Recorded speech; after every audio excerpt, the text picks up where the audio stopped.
এইমাত্র যে ট্রেনটি আসছে সেটা হচ্ছে চিলাহাটি থেকে। এই চিলাহাটি ট্রেন এখানে দাঁড়ানোর পর থেকে কিন্তু গাজীপুরের কালিয়াকৈর স্টেশন হাইটেক স্টেশন পার্কে এই অনেক যাত্রী সাধারণ কিন্তু এখানে স্টপেজ পেয়েছে। এই যাত্রী সাধারণ সবাই একই দাবি করছেন, এরকম বাংলাদেশের রেলওয়ে এই রুটটা ব্যবহার করে যে সমস্ত ট্রেন বাংলাদেশের বিভিন্ন জেলা ঘুরে যায় সে সমস্ত ট্রেন যেন এখানে অন্তত 1 থেকে 2 মিনিটে স্টপেজ দেওয়া হয়, তাহলে উত্তরবঙ্গ সহ দক্ষিণবঙ্গের অনেক যাত্রীরা এই কালিয়াকৈরের হাইটেক সিটি রেলওয়ে স্টেশন থেকে অনেকটা সুবিধা পাবে রেলওয়ে যোগাযোগ ক্ষেত্রে। শুধু তাই নয়, কালিয়াকৈর এবং গাজীপুর শিল্পাঞ্চলের হাজার হাজার লক্ষ লক্ষ যারা শ্রমজীবী মানুষ রয়েছেন তারাও যেন এই স্টেশনটা ব্যবহার করে নির্দিষ্ট গন্তব্যে পৌঁছতে পারে, এমনটাই প্রত্যাশা এই স্টেশন ব্যবহারকারী যাত্রী সাধারণদের। আমাদের এই এলাকা কালিয়াকৈর উপজেলা ইন্ডাস্ট্রি এলাকা, এখানে অনেক মিল কারখানা আছে, ফ্যাক্টরি আছে। সেই সুবাদে এখানে কালিয়াকৈরে যে রেল স্টেশনটা আছে, এখানে যে উত্তরবঙ্গের যে ট্রেনটা, এটা যদি এখানে আন্তনগর যে ট্রেন, এটা যদি এখানে দাঁড়ায় বা স্টপেজ দেয়, সেই ক্ষেত্রে এলাকা হিসাবে উত্তরবঙ্গের মানুষজনের জন্য অনেক উপকার হবে এবং দেখা গেছে যে সময় সাশ্রয় হবে। সময় সাশ্রয়ের পাশাপাশি দেখা গেছে সরকারের একটা রাজস্ব আয়ও হবে, সেক্ষেত্রে মানুষের ভোগান্তি কমবে, সরকার ভোগান্তি কমবে। 2018 সালের থেকে এটা হইলো নতুন করে উদ্বোধন করা হয়েছে। মোটামুটি দেখা গেছে যে 6 বছর চলে গেছে।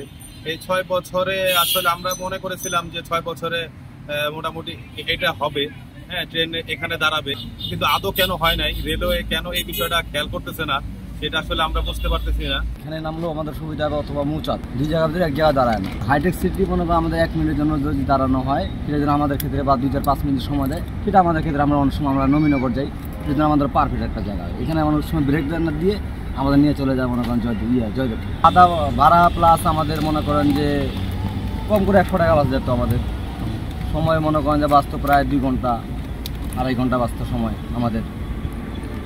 এখানে মনে করেন যে বলার কিছু নেই। এখন ওদের মনে করেন যেভাবে সরকারি আইনের ওরা যেভাবে চালাইতেছে, যেহেতু যাদের মন যেভাবে চলে ওইভাবেই চলে। আমাদের এই বঙ্গবন্ধু হাইটেক সিটি স্টেশনটা পাকশি ডিভিশনের মধ্যে, এটা একটা মডেলিং স্টেশন। এটা অনেক সুন্দর করে তৈরি করা হয়েছে এবং এটা মানে উদ্দেশ্য হচ্ছে যে হ্যাঁ, ভবিষ্যতে এটার অনেক মানে কার্যক্রম বাড়বে।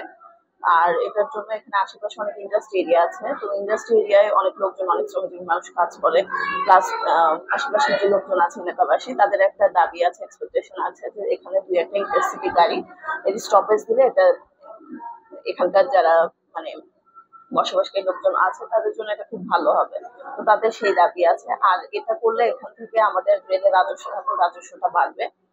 আর এটা যে উদ্দেশ্যে বঙ্গবন্ধু নামে স্টেশনটা তৈরি করা হয়েছে এবং এটা নতুন একটা স্টেশন, অনেক সুন্দর মডেলিং একটা স্টেশন, এখনো মানে সেরকম ভাবে কার্যক্রমটা পুরোপুরি ভাবে চালু হয়নি।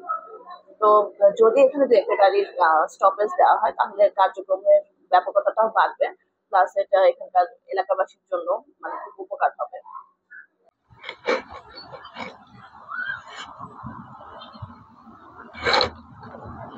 কর্তৃপক্ষ এই যাত্রীদের আকুল আবেদন যথাযথ গুরুত্ব সহকারে আমলে নেবেন, এমনটাই প্রত্যাশা।